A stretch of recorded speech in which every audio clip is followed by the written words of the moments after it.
Michael Corleone doesn't lose his family at gunpoint. He loses it at a card table. In The Godfather Part II, in the scene where Fredo lets one sentence slip he shouldn't have.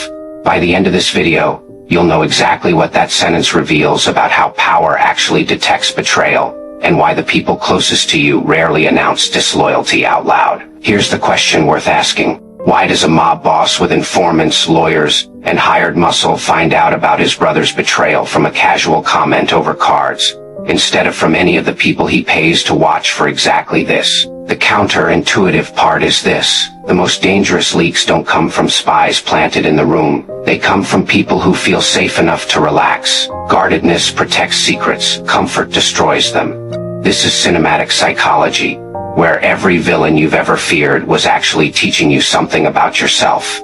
Francis Ford Coppola's 1974 film builds this moment with almost no urgency at all. Michael's compound is full of relatives, guests, and low-stakes card games. The kind of gathering where nobody expects anything important to happen. Fredo is older than Michael, and he was passed over for the family's leadership years earlier. A wound everyone in the room understands without a single person saying it out loud. He spent the whole film trying to prove he still matters, trying to be included in conversations that used to be his by birthright. At the table, someone mentions a name in passing, a name tied to a man Fredo has no business knowing. And Fredo recognizes it anyway, not with panic, just a flicker, a half-second of familiarity that doesn't belong on his face. Michael's eyes move slow from his cards to his brother. Nothing loud happens after that. No one draws a weapon. No one raises their voice.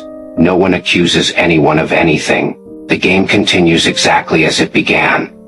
Chips clicking, drinks refilled, as if the most important moment in the film hadn't just happened in plain sight. Psychologists call what Fredo does cognitive leakage, when a piece of hidden knowledge slips out because the speaker forgets, for one moment, that they're supposed to be hiding it. Fredo isn't lying at that table, and he isn't trying to deceive anyone. He's relaxed, comfortable, enjoying being treated like family again. And relaxation is exactly the condition under which concealed knowledge escapes. The tighter you try to hold a secret under pressure, the more careful you become. But the moment the pressure lifts, the moment you feel accepted and unwatched, your guard drops with it. You've done this yourself. More than once. You've mentioned a detail about a surprise party, a raise, a diagnosis, a plan someone swore you to secrecy over. Not because you meant to betray a confidence, but because the moment felt safe and your mouth moved faster than your judgment. The second principle at work here is what behavioral scientists call belief updating without disclosure. Michael doesn't confront Fredo at that moment. He doesn't ask a single follow-up question, doesn't change his tone, doesn't so much as glance a second time. What he does instead is internal and total. He recalculates everything he believes about his brother instantly and locks it into place, all while his face stays perfectly still. This is what makes Michael terrifying as a character. He processes betrayal the way a machine processes new data, without needing to announce that the update occurred. This happens constantly outside the film, and usually in far less dramatic settings. A manager hears one offhand comment in a meeting, and quietly reclassifies an employee from loyal to liability.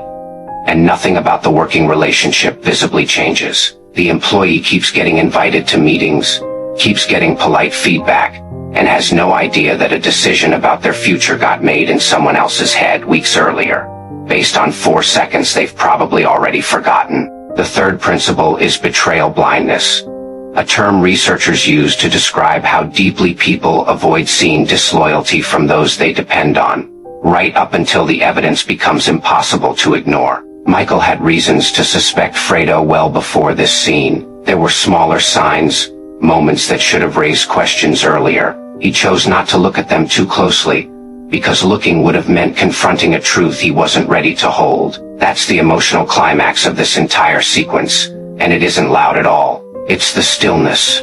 Michael keeps holding his cards, keeps his posture exactly as it was, while internally, his brother's fate has already been decided. That contrast, steady hands holding a hand of cards while a closed case sits behind his eyes, is the single image the audience carries out of the theater.